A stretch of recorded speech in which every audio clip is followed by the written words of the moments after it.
Эсе 10 балам бар да, 2 бакма балам бар. Иттин өлүгү, мышыктын өлүгү толтура эле бир дубал экен да. Ошо балдарым араба түртүп жүргөнүнөн турмушу оор болгон да мурун. Китепканада 30 жыл иштегенмин. Кудайга шүгүр, убагында сендей жаш маалымда жакшы көрсөткүчтөр менен депутат болгонмун 7 жыл.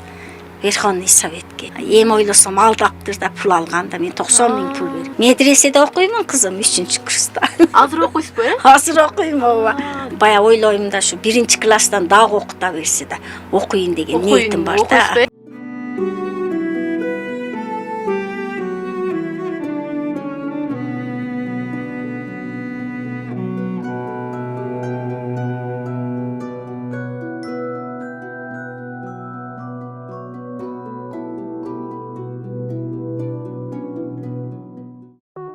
Урматтуу Москва шаарындагы мекендештер, врач-стоматолог Элдияр Жапаров стоматологиялык кызматтардын төмөнкүлөрүн сунуштайт. Брекет, имплант, протез, тиш салуу, тиш алуу жана башка бардык түрлөрүн сунуштайт. Жогорку сапатта эң мыкты жана ишенимдүү кызмат көрсөтөт. Биздин дарек метро Новослободская, улица Чаянова 18А, метродон 5 мүнөттүк жол. Байланыш телефондору +7 926 694 94 71. Эскертүү: брекет коюу арзандатуу менен 15 000 рубль. Ал эми Москвадагы мекендештерге бир гана ишемби күндөрү тиш жулуу бекер, ишканада кеңеш берүү, укол, рентген кызматтары да акысыз. Анан бул бир ушундай бүттүн күл төгүлүп, иттин өлүгү, мышыктын өлүгү толтура эле бир дубал экен да. Мындай агы да жок, көгү да жок, эч нерсе эле капкара эле дубал экен. Анан ошону бир өзбек келин айтты. Шуну сатылат, орустуку деп. Эми ойлосом алдаптыр да пул алганда мен 90 000 пул бергем. 90 000ге сатып алган. 90 000ге мына бир дубал, 2 дубал, 3 дубал. 3 дубал, бир үстү да 4 дубал экен. Асты таптакыр болгон эмес. Үстүндө астында туура ушул бир 2 машинелик неме болгон да, таштанды, күл болгон да. Айттым го, чүпүрөк чапырак өзбектер таштай берген. Анан onu бүттүн омалда бир гана мечитте неме болгон да, күл таштаган жер болгон. Түнүндө 5 балама ташытканмын да. 3 күн ташыттым. Чыптага салып алып, уурулукча да болбосо урушат да. Же машина жок, же колубузда эч нерсе жок. Эшигинин асты толугу менен күл экен. Анан эшигинин асты дөң болгон, силер көрбөдүңөр. Жол дөң болгон, машина өткөн эмес мурун да. Анан ошо дөңдөрдү түздөп, машина өтө турган кылып мурун жүйөл адамдар өтүп турганда өзбек мээла деп мында кирбейт эле. Астыбыздагы аргымак болуп турган. Кичине силер билерсиңер. Анан мындай завор болгон, машина жууган жер болуп турган. Анан бул жагында бул гараждарга уланат да, гараж. Ошо балдарым араба түртүп жүргөнүнөн турмушу оор болгон да мурун. Анан эми эле дубал экен, шаарга жакын экен. Арабасын киргизет, өздөрү кичине дем алат деп. Ушул экөөнү алып койгон 90 000 акча калганбыз. Атты баштым, документи жок. Отурам, документи өзүммүн деп. Башка жака чыгайын деген оюңуз жокпу? Эми каяка чыгам садагылы, чыгам десем, акча берип үй сатып алыш керек да ананда. Ондой үйдө силер жашаганыңарга шүгүр. Мен жашагандаймын. Силер жашап жатасыңар, Аллага шүгүр. Мага болот мына ушу кыргыздар кыргыз үйдө эле жашаганбыз садагылы. Көчмөн карт болгонбуз. Ояк буякта эшек менен, ат менен, төбө менен көчүп жүргөнбүз. Жыргалда мен шаардын чекесиндемин садагылы. Пешкени Суук эмеспи? Жок, ысык эле. Мына азыр кандай? Ысык. Азыр эми мындай эшикти ачып, баары жогум чачылып жатканынан неме болуп жатат да, жыйнай албай жатам. Өзүм 72-ге кирсем деле кемпир болсом да кадип балдарым менен аракет кыламын да. Аракетчимин, Кудайга шүгүр. Эмгекти жакшы көрөм, жатып албайм. Анан өзүм азыр айттым го, мурун сага айтып отурдум. 30 жылдык стаж менен чыкканмын. Китепканада 30 жыл иштегенмин. Кудайга шүгүр, убагында сендей жаш маалымда жакшы көрсөткүчтөр менен депутат болгонмун 7 жыл.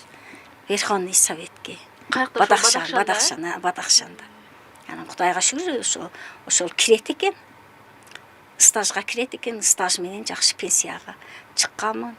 10 миңге жакын пенсиям бар. Болот, жетишет, Кудайга шүгүр. Эч кимге анам өлдүм життимге айым жок. Бир эле өлдүм життим, ана шу ден соолук боюнча больницага жакшы кабыл алса врачтар. Жакшы реальный гана карап адамдарды, ар бир адамдарды, жаштарды, кыздарды, кемпирлерди кары деп бизди эсеп албайт экен. Мен шу энемди быйылкы жылы барып жаттым. Кары дегендей кылып жакшы араң дәрилашты да. Ошо балам пул берген болуш керек. Пул берди да болбосо жаткырбайт. Эсеби 10 балам бар да, 2 бакма балам бар. Бир өзбек. Бакма балаңыз менен 10 балаңыз бар ошондо. Бакма балам. Бир өзбек, бир кыргыз бакма балам бар. Бакма балам ата-энеси жок. Кыргызын да өзбегин да. Анан өзүм балдарым. Калган балдарыңыз каякта? Үйлүү жайлуу садагылуу нар жерде. Өздөрүнчө жашайт. Тажикстанда, Бадахшанда. Ал жакта да эми, бардыгы. Ал жакта Карабалта жагында. Ошто, Ошто, Карабалтада, үчөө Теякта, Тажикстан, Бадахшанда. Кызыңызчы? Кызым Түркияда. Кызым Түрк. Кызыңызды өзүңүз окуттуп неме кылдыңыз ошондо? Кызымды Кудайга шүгүр. Биринчиден Кудайга шүгүр, мээси бар экен, экинчиден эле окутуп койду, жакшы окуйт. Адамдар эле ошо Себат окутtu. Себатты бүткөндөн кийин жакшы окуду, 30 окуучу арасында ошо өзү тана кетти. Анкарада бүттү. Анкарадан Измирде окуду, иштеди, азыр иштеп жүрөт. 2 баланын энеси Кудайга шүгүр. Бардыгынан кичиги да. 88-жылы. 2 акасы өзүнөн чоң 2 акасы үйлөнө элек. 5 вакыт намаз окуйсуздар. Намаз окуйбуз, Кудайга шүгүр. Медреседе окуймун, кызым 3-курста. Азыр окуйсузбу, Азыр окуйм, ооба. Жакшы. Тамга, мана орустун тамгасы да болбойт экен. Мен 29 арп бар десе, оңой эле үйрөнүп алат экенмин десем, сени окшогон кыздарым окутат. Биздин устаздарыбыз жаш кыздар. 22, 23-кө, 24-кө кирген кыздарыбыз окутат. Ошол ак сакалы аялдардын, келиндердин ак сакалы өзүммүн. Билбеген, иш нерсени билбегенин да өзүммүн. Билбеймин деп эле аркада барбай коем, барба деши айтам, барбагын, уят. 72 жашка кирипсиң, медресеге каттабай, эми уят болуп жатасың дейт. Анан мен бая ойлойм да ушу 1-класстан дагы окута берсе да окуйын деген ниетим бар да. Барамын, о жерде дин исламда өтө жакшы экен да. Мындай көз караштары окуткан бүтүн эжекелерибиз да, эми кыздарыбыз, небирелерим окутат да. Ушу сен мананда кой билбейсиң, чыгып кет деп же уят кылбайт экен да.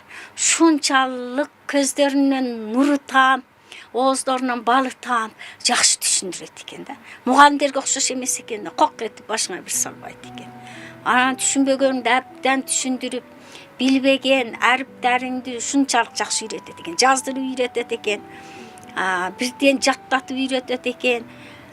Бүттүн бардыгын үйрөтөт экен. Тажвидтен үйрөтөт экен. 1, 2, 3 тажвидти билген адам ол мейлүү адам экен. Мен тажвидти билем, тажвидти билген менен мээме түшпөй садага болойм. Анан эми эптеп аракет кылып жатамын. Тарат алышты үйрөндүм, толук жакшы тарат алышты үйрөндүм, 40 парызды үйрөндүм, намаздын жакшы гана убагын үйрөндүм. Убагында да азан убагында окуш керек экен. Азандан тышкары эле окуп, же кийин окуп алган ол казага кетет экен. Сиз ошол жака кеткенде апаңызды ким карайт? Апамды балдарым карайт. Бүтүн уур балдар да. Кайча балаңыз бар бу жерде? Мен Кудайга шүгүр, бул жерде бир небирем бар, 2 балам бар, бир бакма балам дагы бар. Мана шу ооруган адамдарга больница жакшы жардам берсе деймин да. Шу маселени карап кетсе эң жакшы болот да. Аябай катык ооруган, колунда жок, ушундай бир балдарыбыз бар, кыздарыбыз бар. Карабайт, врачтар карабайт. Мана кече мен энемди, 100гө кирген энемди доктурга алып жаттым, направление менен жаткырбай койду. Карантин деп жазып коюптур, жаткырбайт. Энем жылда гана немеде терапияда жатчу эле да, бронхит боюнча. Анан быйыл жаткыра албадым. Акыры мана балам окшош бир жаш бала келип, пул менен бир 10 миң пулду таштап туруп, мен көргөнүм жок. Мен жаткырам деди, баары бир пул берди да, билип турам.